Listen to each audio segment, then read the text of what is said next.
All right, everyone. So today we're going to talk about what to do if you break or shatter, like I did, your thumb or even one of your other digits.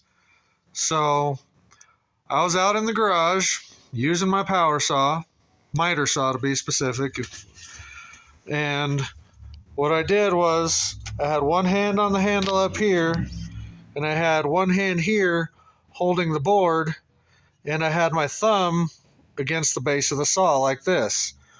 Well, when I come down with that saw and then I came back up, that saw blade grabbed a piece of board, not this piece, but I'll show you the pieces in a second, grabbed a piece of the board and shot it over and smashed right there on my thumb and completely shattered the tip bone.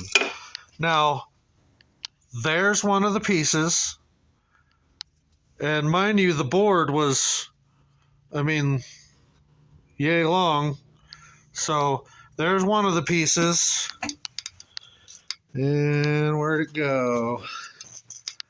Oh, there's another one of the pieces that launched over there, chilling over there. And oh, there's the other piece down there. See it? So it launched that piece up there, and that piece, and I'm pretty sure there's a fourth piece somewhere that got launched off. It hit my hand, like it literally hit my hand so hard it shattered the board into several pieces. That's how hard it hit. Now it doesn't look like that now, and I'll show you what it looks like under the band-aid towards the end of the video. So you got to stay, and you got to subscribe while you're here. Please do that before you do anything. Take a second, take a moment of silence for my thumb, hit the subscribe button, maybe even a like, and we'll go on with the video. So basically, be careful with power tools. If you're going to be doing something, your hand that's not up here, grab a stick like this and hold the board. I know, I usually only do with table saws, but even on a miter saw, these things will still smash the hell out of your finger too. And just in a split second, I didn't have time to pull my hand back. There's no time. Like you think, oh, I'd pulled my hand back out of there. Yeah, I thought that too, and I've always been very good about not doing that. You see, I've still got all my digits on all my hands, but, finally caught up to me. So use a safety stick when you have the opportunity because it'll really save your fingers. Now, let's go to the medical portion of this, and we'll see exactly, well, I'll show you the x-rays so you can see exactly how it broke. And then I'll show you how I set up my splint and what I used to heal myself. And we'll do the reveal at the end because I know everybody wants to see what's under the band-aid.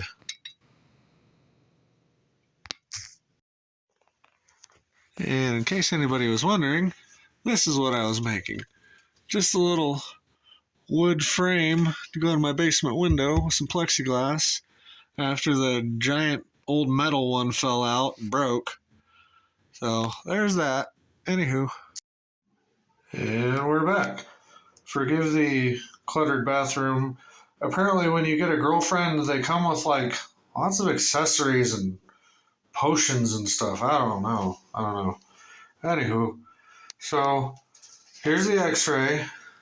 It still kind of hurts to grasp anything. And if you look real close, let me get it in there, you see what happened. It's just all snapped, crackled, and popped in there. Real bad. Real bad. Get another close-up on that. Just lovely. So, that right there was the damage. And when it happened, it was swollen up double this size. It was just all huge and angry and purple. And I'll show you under there when we're done here. So All they told me to do though, since none of the bones were actually like displaced or wonky too bad, they just had me wrap it in gauze and sent me home. So your best friend is going to be some rolled gauze, and I use this self-adhering tape. Now you got to be careful with this stuff because when you stretch it and you put it on, it'll continue to compress. So if you see here, all my tape on here, it's not really like super tightly wrapped. What I did was I'd stretch out a big section of tape and I just lightly wrap the splint so that after you wrap it, it doesn't sit there and compress your splint down on your broken or shattered finger, because any bit of pressure just feels magnified by 1,000-fold. And you want to make sure you're getting plenty of blood flow to the area, because if you cut off blood flow, the area is not going to heal. And that is very important. Even just topical blood flow, if there's too much pressure on your skin, because you want all those nerves and blood vessels to be able to regrow. Because when my finger was crushed, it was crushed between two surfaces. It just so it basically pulped the flesh and crushed the bone. So all that's got to reform and reattach, and you've got a big tendon here running up the front of your thumb and a big tendon running up the back of your thumb. So whenever you do this number or this number, it just wants to, the tendons want to pull apart that bone structure. So you got to keep it straight, because anytime you try to do that, it wants to just pull apart all those fragments again.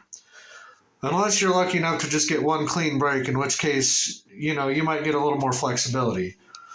But the joint didn't get hurt. When I first did it, I could fully flex the thumb, because you can see now, like, if I get a good angle, that thumb doesn't quite flex all the way yet. It could only go about to there, but I've got it down to there so far, and I think I'm going to get back at least 80-90% of functionality. But I don't know if you can kind of see on the camera, there's just like a dead spot. Let me try and focus that. Nope, you aren't going to do it for me.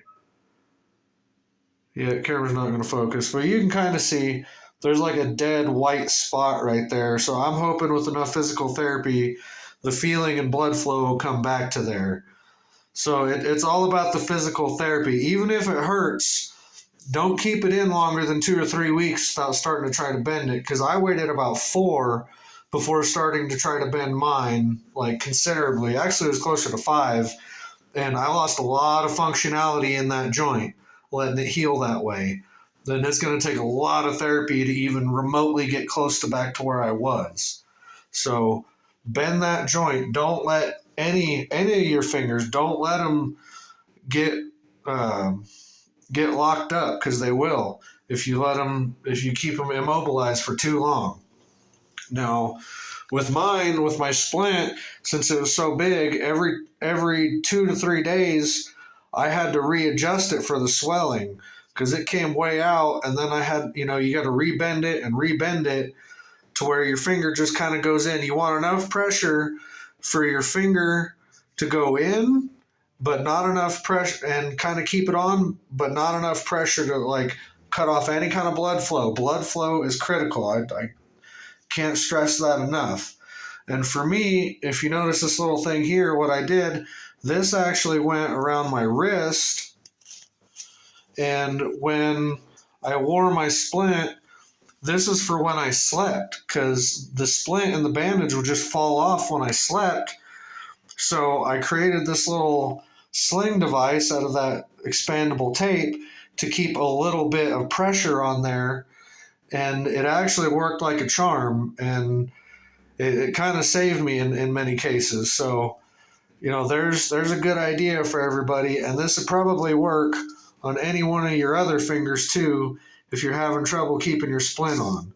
Just be careful, you don't want to put too much backwards pressure on that, because you want those bones to all heal back together right. You don't want to like if you got the splint like this, you don't want the splint to be crushing them, because if your splint's putting too much pressure, it'll actually start to displace those little fragments of bone, and you don't want that.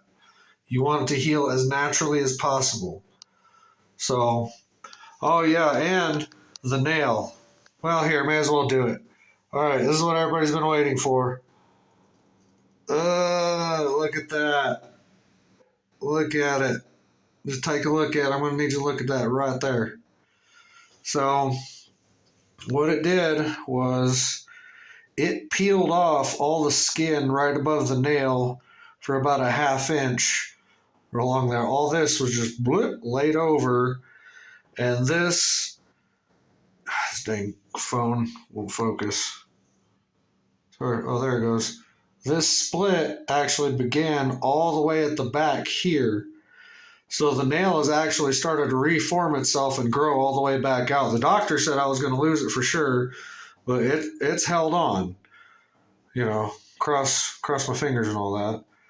But it's going to get pretty gnarly once it gets way up there. It may still come off. I don't know. But there's new tissue growing underneath there, and it's doing all right. But you can see there's like a little cavity back in there. It's all nasty. And get yourself some sort of Neosporin or triple antibiotic ointment to help, because that helped immeasurably. Oh, and another weird thing, I don't know if it was from just not using my hand or from the hand itself undergoing so much shock, the skin, mainly on the thumb, but even on like all the rest of my fingers, like I shed some thick layers of skin off my whole hand, especially this thumb. This thumb, I could like peel off layers of like dead skin basically that I don't know what happened, but underneath was this nice shiny new baby pink skin that it kind of started around the area of the wound where it was, and all the skin at the edge just kind of started lifting off, and it just started coming off in big sections, and I'd soak the hand in hot water and just rub it all off. But I don't know what that was about. That was crazy. Because this hand never does that. I keep my hands pretty clean, nails well trimmed and all that. So that was a weird side effect. So everybody subscribe if you want to see what happens, because you're undoubtedly going to see my hands in future videos, especially this left hand since I'm left hand dominant. And if you go watch any of my videos, you're going to see me doing the whole hand thing. So I appreciate everybody watching. Please subscribe and check out all my other videos on all the stuff that I do on my channel, my car stuff, jewelry stuff, outdoor stuff. I really appreciate everybody watching. Hit that subscribe button, please.